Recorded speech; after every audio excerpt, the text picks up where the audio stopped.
the game's changed. It's no coincidence that Taylor Swift made over $1 billion from over the last tour she did. And her entire career started with Rick Barker asking her, okay, well, what do you want to do? I want to sell 500,000 records. And you need to shake the hands of 500,000 people. And that's exactly what she did. It's what she's still doing. She goes to people's weddings and she sends out birthday gifts to her fans. She remembers all her fans' names. The business of music has flipped from gaining fans who will pay for music to building an army of people who will support you as a person.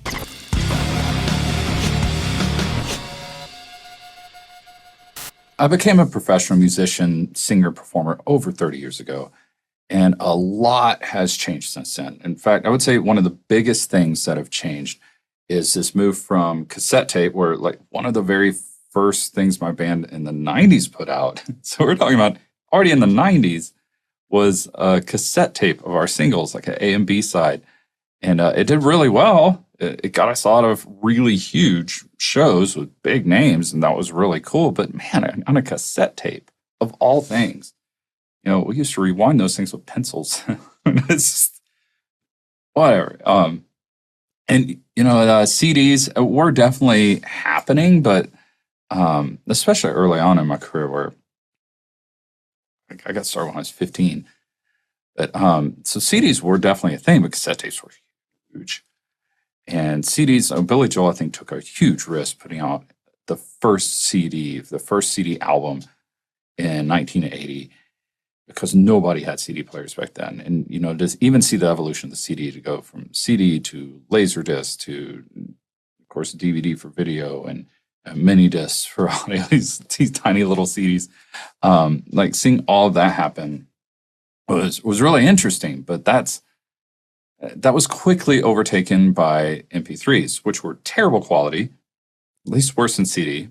And, you know, I'm talking within my career, like I'm not even counting vinyl, how that had to come back, and now cassette tapes are making come back. It's that's a different story altogether. But to see MP3s come out and cause a huge stir, and people pirating or downloading MP3s, and the musicians not getting paid, and that causing such a stir that even like U.S. Congress had a big meeting about it to figure out what to do about it and stuff. And some of the people that were arguing against the MP3 downloads and that move in technology were the very ones that started Spotify.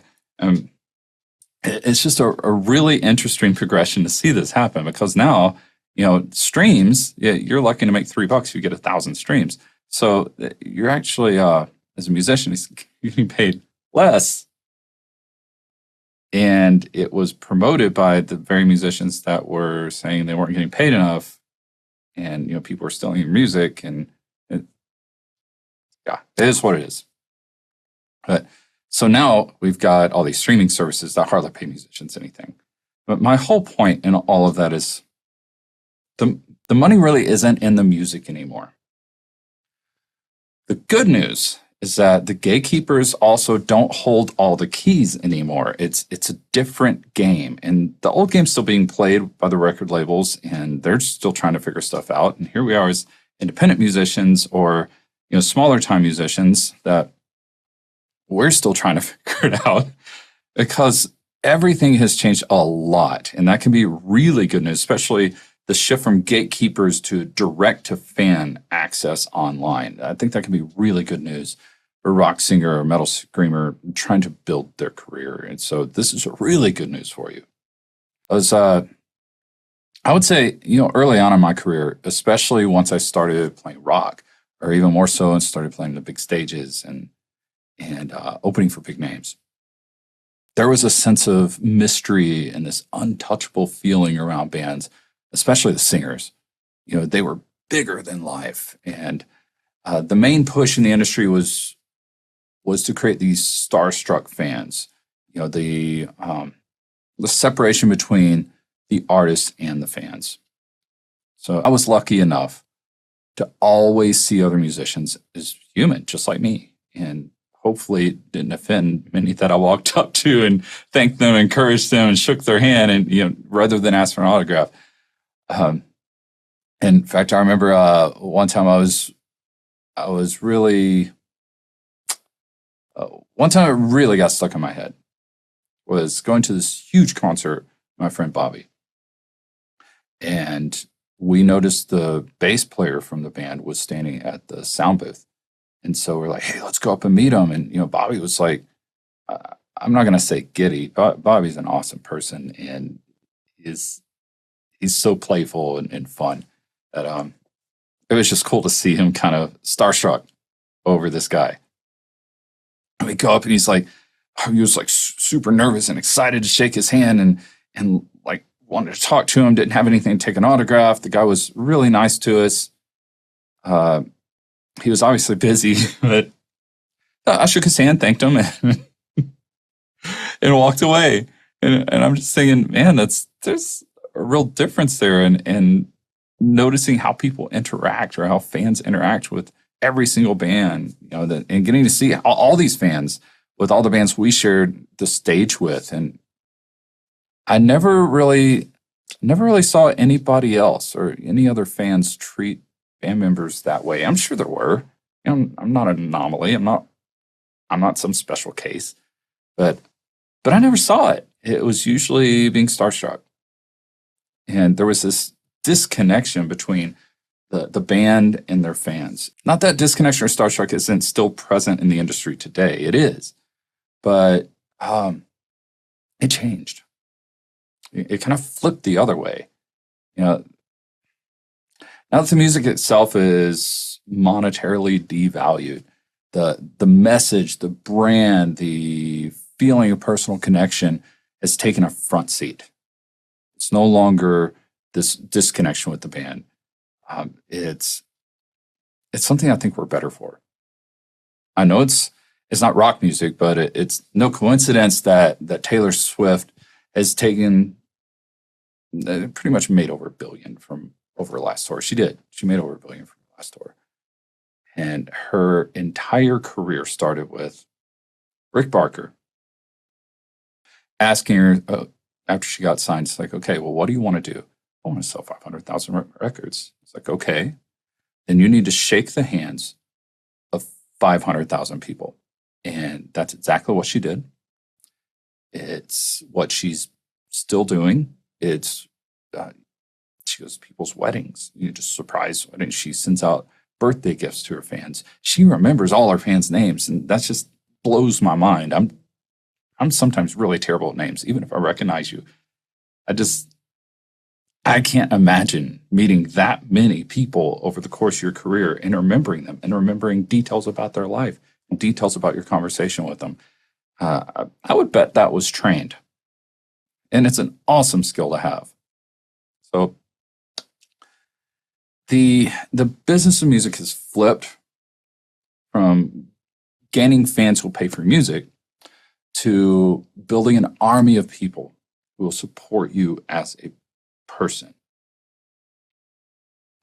So people build up this image of you based upon their interactions with you.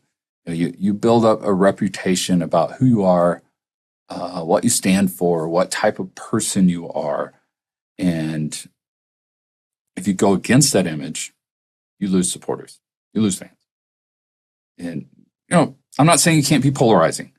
It's actually quite the opposite. Stand up for who you are, but be authentically you from the beginning, right? Think about who you really are. Just think about it. You take someone who is the face of the band, the face of their music, the actual voice of the music, and the main point of contact with the fans, especially on stage. Arguably, this is the person who already has the most social role in the band. They're the most social person in their profession. You take away the idea that someone else is the gatekeeper standing between you and gaining more fans, and it gives you the tools, or say, then you have all these tools that give you direct access to that potential fan. Tools that really, how to describe this? The tools that allow you to amplify being social. The tools that allow you to focus on connecting with your ideal fans, both locally or even better, across the whole world. And the game's changed. The gatekeepers are totally different now. You are the gatekeeper, and if anything, finding where your fans are in these social media sites, maybe they're the gatekeepers because they kind of control what content you can and can't put up. They could take it all down one day, and you can't do anything about it. So in a way, they're the gatekeeper. But honestly, it's the fan you're trying to keep happy now. It's the fan that you're trying to actually connect with to give you access to more fans and supporters. So it's really changed. It's really in your hands now. So I would say the only real gatekeeper now is yourself. Okay, you could call social media platform algorithms and stuff gatekeepers, sure, but it's really you. And if you want to follow the algorithms, go for it. Chase algorithms, treat those as the gatekeepers. Have fun with that if you can have fun with that. If you don't, then just do what you enjoy. Do what your fans enjoy and go out and find your audience. As a singer, especially in rock music, being social has become the main role. It's really in your hands now. So I want to show you how to make the algorithms not matter. A way to authentically find your people without having to appease the social media gods, And to do so, there is one really big skill you need to learn. That is how to be social and connect with people in a way that leaves a lasting impression. Like the famous book title, How to Win Friends and Influence People. That it comes down. It comes with its own problems too. So fans that barely know you really start to think that they're friends with you. You have that as an issue. You'll have a lot more stalkers. That's been greatly amplified in this era of direct to fan. The age-old argument that the singer only has a microphone and should help everyone else strike the stage is now largely moot. Just because you have the least gear doesn't mean you should be doing that. Because honestly, you should be doing the most important job now of connecting with the fans one-on-one. Get out in the audience, and that's what you should be doing. So while the band's striking the stage, unless you need to get off the stage really fast, while the band's striking the stage, you as the singer need to be out talking to people, because that's going to make a lasting impact on your career. And of course, there's the question, well, what if I'm an introvert? Well, I am an introvert. I love connecting with people, and I also have a really hard time initiating conversation. Being online removes a lot of those anxiety barriers of being face-to-face with someone, but you can be able to turn on the camera, know I can do endless amounts of edits, knowing that takes pressure off being an introvert who's trying to be social. I tend to shut down in conversation. If they throw me a curveball, it surprises me and I don't know what to say anymore. But being online allows me time to think, edit, and respond and be involved in the conversation more, regardless of the curveballs. So that side of it's really a gift for us introverts. And we have a lot to say. We love connecting with people. It's just a little difficult to do it in person. But at concerts or gatherings that are in person, that's different. So thankfully, I can usually grab a friend and that's more social and have them introduce me to people. But being face-to-face, my tendency to shut down when I'm throwing the curveballs, it gets awkward now and then. It can be awkward after the show. Now, don't get me wrong. There are plenty of awkward moments anyway. But you have to learn to go with the flow. Have to learn to have a sense of humor and how to be charming without getting yourself in trouble. Maybe you want to get yourself in trouble sometime.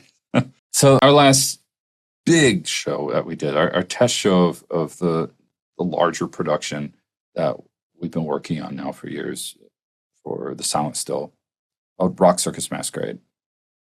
So we put on this whole thing. We filled the room. It was awesome. We had acrobats. We had rock music. We had masquerade ball going on. Rock Circus Masquerade. it was really cool.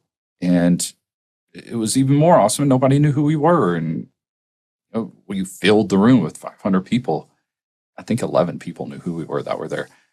And everybody thought we were a touring band. And, so after the show, out talking to people that came to the show, and these two girls come up. And they're like, you want to take a shower with us? I was like, what?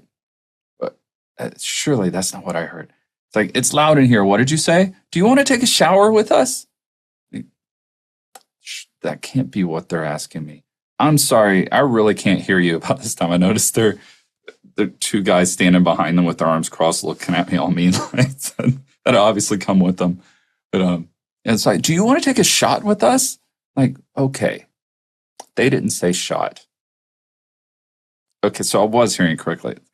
I'm sorry. I'm busy right now. We've got to clean up. We'll probably be here till 3 a.m. But connect with me later and let's see what we can do. And I went and told the other guys in the band that, and they were like, "Oh yeah." They asked us the exact same question, and we had the exact same reaction. Like, what? But we rolled with it. And there are other things that you can get yourself in trouble with. Like, so this one band that I took over being the keyboardist of that ended up getting really big. So before I joined them, the reason that I had that position in the band in the first place was they had to let their old keyboardist go, as they were playing at a very large Christian concert. So this makes it even worse. And they're all talking to the audience afterwards, talking to different people that came to show, and they turn around and see their keyboardist signing the breasts of a very underage girl. So they let him go. That's how I got the part. So, you got to know how to roll with it in a way that's not going to get you in trouble. I get awkward. I can get really awkward when somebody's being very forward with me. When came down off our very first show as the Silent Still, that huge show we put together. That again, 500 people. I think that one, it was a blizzard outside. It's only like 300 showed up to a 500 person venue. It was still a lot of people. We just put together the right lineup for that show. It was really cool. And after we get off stage, out talking to the audience, we have multiple cigarette girls that are getting signups for our emails and having conversations with people as well, really connecting with people. And we had little garter belt wristbands or armbands that we were giving out, as well as we got signups. So people went crazy over that. So I'm out in the audience talking to people, and this one girl goes, "Hey, I like your pants." I'm like, "Oh, thanks." She goes, "No, I like your pants." I realized, oh, my pants are a little thin. I probably should have worn a dancer belt or something. It's like, so what do you do? I didn't know what else to say to that. And my first instinct was, hey, my wife is one of the cigarette girls. She's a graphic designer just like you. Why don't I get you guys to meet each other? Try to get out of this awkward situation. You kind of know what to do. And sometimes it's okay if you don't. Same show. Met who I think will probably end up a lifelong friend. And sadly, I don't see him as much as I probably could. But, one of these people that you meet them, you make friends with them, you hang out with a few times, and you feel like, I would do anything for this person. All they have to do is call me and ask. And I think they would do the same for me. One of those types of people. My first introduction to him, TC. Hope you don't mind me talking about you, man. Because I think that's hilarious. I'm sure you will too. So I met him, and he was like with his boyfriend at the time. And he was like, "Man, I had to tell you, your drummer is amazing." My boyfriend like hit me on the ribs and like looked down and said, "Man, you got it. He had a big boner." Like, what? Okay. I'll take that as a compliment. I'm glad you enjoyed the music. Like, that was a really weird introduction to somebody that became a good friend, and a story we'll laugh about for a long time, I'm sure.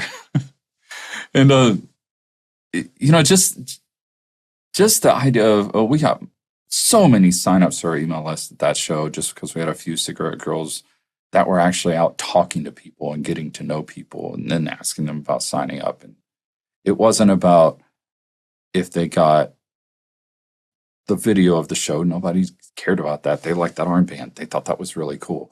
They just liked talking to people that represented the band and actually feeling like those people cared about them, because they did. So that went really well for us. Real quick, I want to let you know about our Rock Singing Success community. If you want a place to discuss this topic further or other topics, a place where you can improve your voice and your music career with courses and other resources, and even have a community of like-minded singers in rock and metal that are on the same path, those that support each other, encourage each other along the way, then join us at school.com/rocksingingsuccess. And that's skool.com/rocksingingsuccess. I've also seen this, and I think I've mentioned this before in a podcast with my other teachers. Being on stage, the band Scarlet had a guy in the middle of the room saying, "Hey man, you stole my toothbrush," in the middle of the song. And so he's heckling the band. And finally, I don't remember if the guy stopped the song or it was right after that song. He's like, okay, what are you saying? I can't understand you. He's like, "You stole my toothbrush." And the singer kind of sat down on the front of the stage like, "I stole your toothbrush. Who are you?" And what was cool is this memory stuck out more than their music to me. Like, I remember this way more than I remember their actual performance in music, besides a few little things here and there. But he took the time to talk to this guy, talk him down. Don't know what the guy's issue actually was. I don't think he was actually just having fun. He was genuinely upset about something. And so that moment of him sitting down and getting personal with everybody, and he talked to the whole audience and that guy. So he talked to the whole audience and that guy. That's super memorable, but he handled it well. And he didn't get super angry in it. So another show I went to where going in, the singer was on the phone with the manager when I got there and cussing him out. Really angry. Apparently something in their contract didn't go right. Something about the tour that they were on. And then when he got on stage, me and my guitarist were really excited to see them because they're a really interesting band. They're actually really good. I don't think they're around anymore. I don't even remember their name at the moment. But like Smells Like Vinyl. I don't remember. But so he gets on stage, play their first song, and he starts cussing the audience out. So we left. He apparently apologized later in the night. But, you get in situations like that, you've got to know how to be social. You've got to know how to handle yourself. You've got to know how to switch it around and care about the people that you're trying to get to support you. That's super, super important. There's another time I was out with my guitarist, another time, different guitarist actually. And they were doing merch for other bands in that area too. And we were sitting at Starbucks in a meeting talking to this band they were going to do merch for. And there was just a lot of animosity, a lot of weird vibes coming from their drummer. Okay. So nobody did anything here to offend the other. It just got so tense between my guitarist, who was the business they were hiring to do merch, and their drummer, who was just staring down my guitarist, that at one point my guitarist couldn't take it anymore. He was like, "Is there a problem? Do we need to take this outside?" And the guy got in his face, and the band got super embarrassed, had to calm their drummer down and apologize profusely. And stuff like that happens without any instigation. You've got to know how to handle it. So all of that to say, social skills, knowing how to roll with the punches, knowing how to connect with others in a way that makes you feel approachable and leaves the impression you want to leave. So you could see both sides happening in all of those stories I told. And they're not perfect. And they did get awkward. And sometimes they blew up in the wrong way. Thankfully, it didn't go too far. But it happens. And you've got to know how to roll with it. And you've got to know how to leave the impression you actually want to leave of who you are and what you do and what you represent. So I would say that's probably the number one most important skill to develop. The absolute most important skill to develop. And it'll serve you well both online and in person. It doesn't have to be difficult either. So most people really like to talk about themselves. So all you have to do is be curious about who they are. You don't need to talk about yourself at all to get them interested in you. And I can't even count the number of times I've been in conversations where that really rung true. Just the other day, I was at a bookshop and I asked the guy, one of the guys working there, a question about a certain type of book. Silent Still's about urban fantasy and supernatural thriller, and I'm trying to find inspiration in the writing styles of other authors. And so I asked him about it. And then I asked him about him. And he started talking about his passes from Romania. His dad was from Romania. And he talked to me for 30 minutes about his life and a little bit about folklore and kind of what it's like in Romania and the Romani language. And all I did was ask questions. I didn't say a word about myself. And he really enjoyed that conversation. The time I was out with Amade. So Amade, my best friend, partnered in Silent Still for a long time. Not with him and a few other people. And he came up to us not knowing anyone in the group. I can't say he didn't know any. He didn't know everyone in the group. And so he started asking questions, like really interested in other people. He didn't know,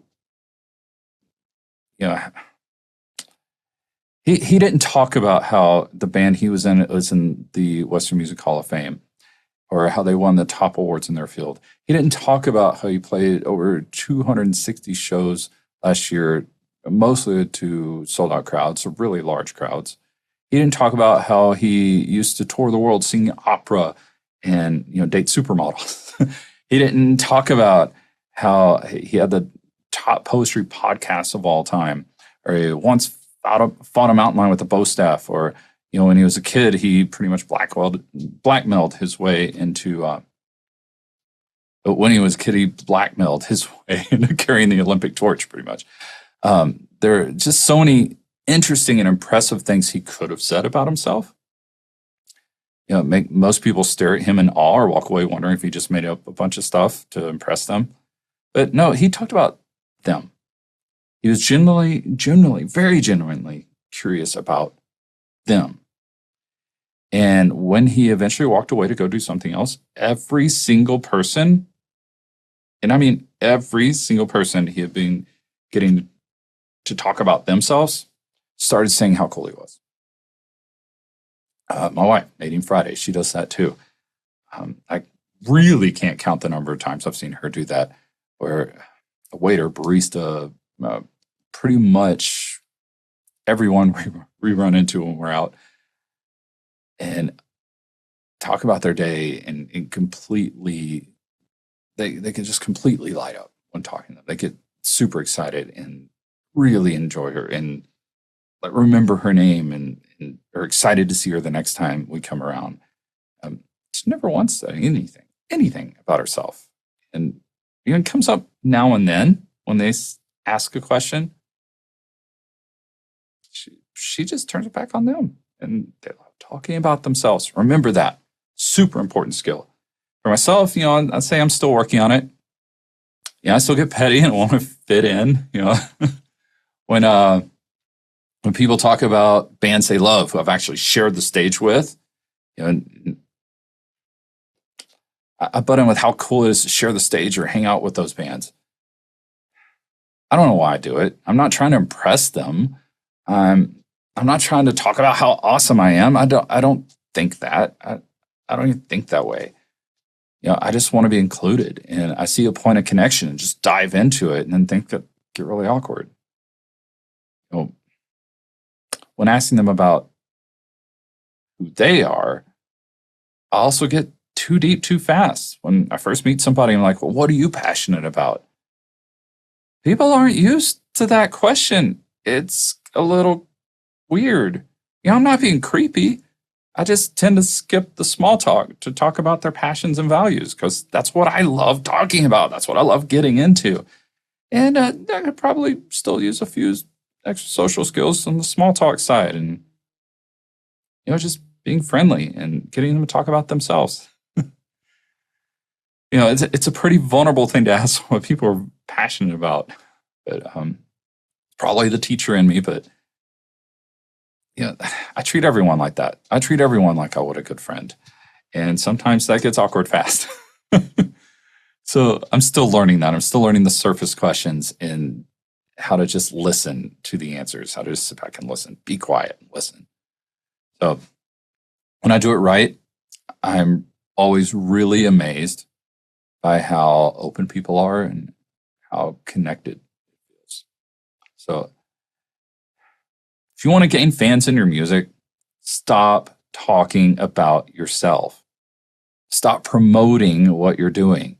Get genuinely interested in what other people are doing. And then just shut up and listen. Trust me, they'll seek you out. They'll want to know more about you. You just made their day. You were someone that made them feel useful, that made them feel needed, made them feel important, even if only for that brief moment. Of course, they're going to want to know more about who you are. So if nothing else, they'll subconsciously seek you out just to feel that way again. Even if just only listen to your music and remember feeling that way. So think about how this translates to social media. I really want you to think about that. You don't need to talk about yourself. You don't need to talk about yourself to gain fans or impress people or get them to check out your music. You really don't.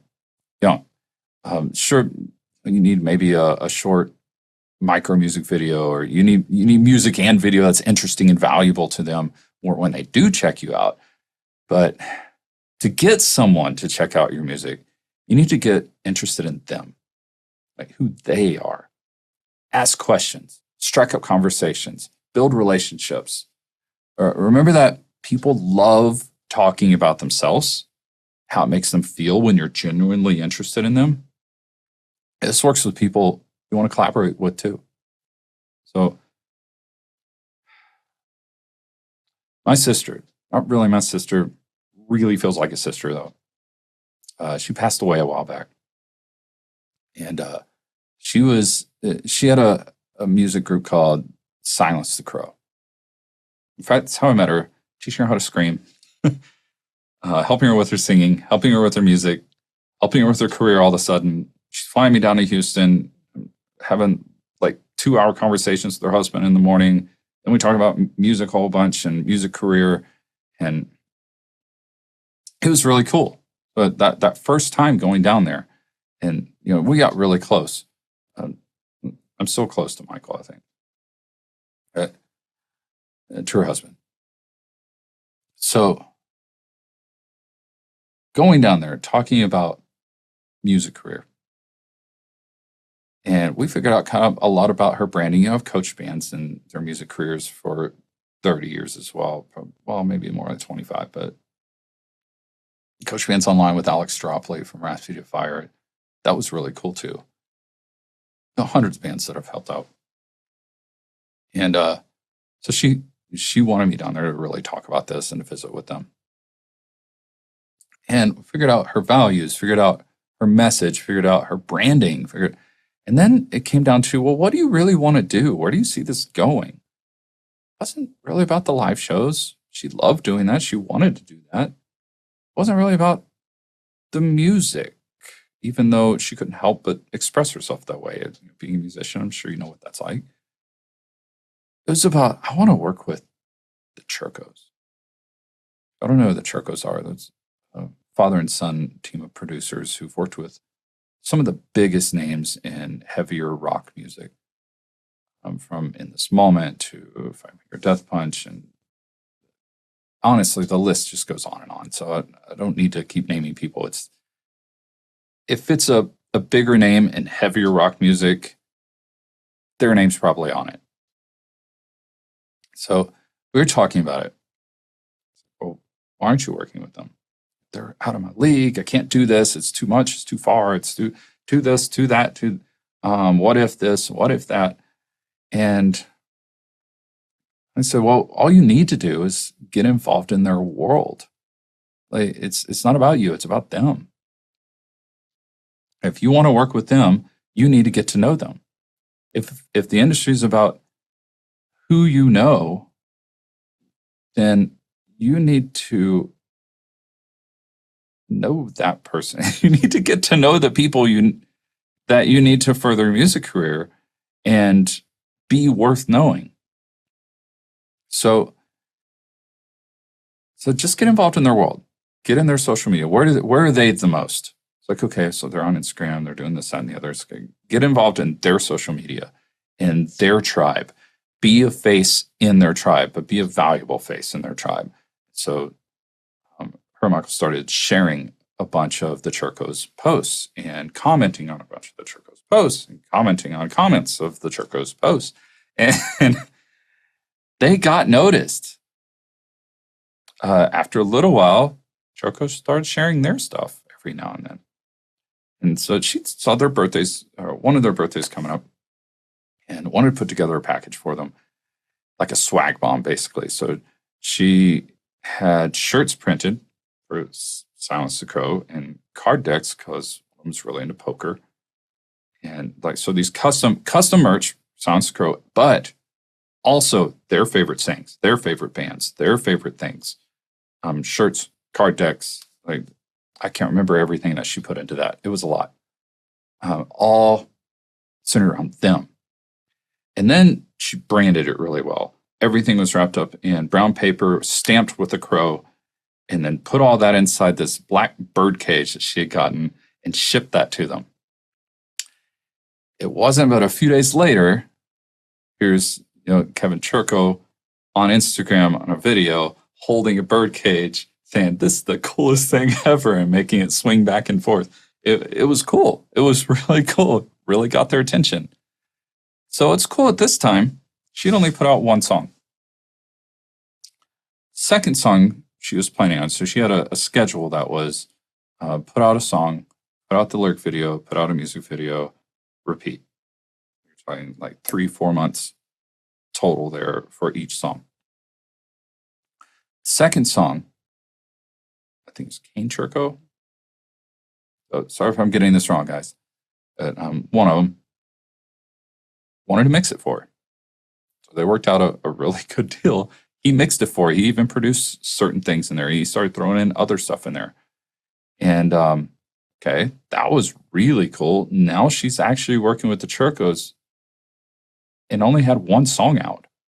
Her dream of working with the Churkos was already coming true. And she only had one song out, and all was about her becoming social and being about them.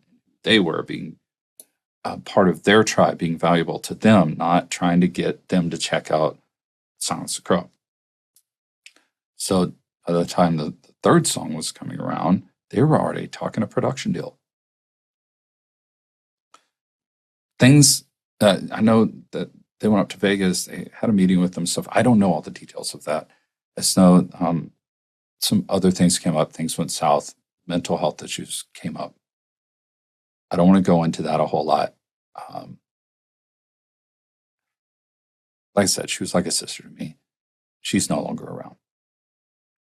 So I just want to point out, though, that this shift to digital platforms, it's a gift. It's a gift to musicians everywhere, especially for rock singers, which is what Silence the Crow was. She was a rock singer, and she had a team that worked with her on her music, and she was doing what she'd always dreamed of doing because she was social. Like I said before, you are the face. You're the voice of your music. And in that social role, as a person responsible for getting crowds of people into your music, as a person responsible to carry the emotion and the message of the music through your voice, as a person responsible for connecting with fans and potential fans, take all of that responsibility and add in social media. And suddenly you're no longer limited to the people who showed up at your concert. Now you have the ability to connect with people everywhere, all across the world, 24/7. You can't tell me you're not going to find 1,000 people or 10,000 people, even among 8 billion, that'll actually support what you're doing and like what you're doing. Here's the thing. You go to them, to where they're showing up. You strike up conversations with potential fans and potential collaborators where they're at. And you build a reputation about who you are without waiting for them to come to you, or worse, push them to come to you and self-promote. And you also have a place 24/7, a place to showcase your music, your message, your brand, for when they do seek you out and want to know more about you. So you need to know social etiquette. Sure. You need to work on being genuinely interested in other people.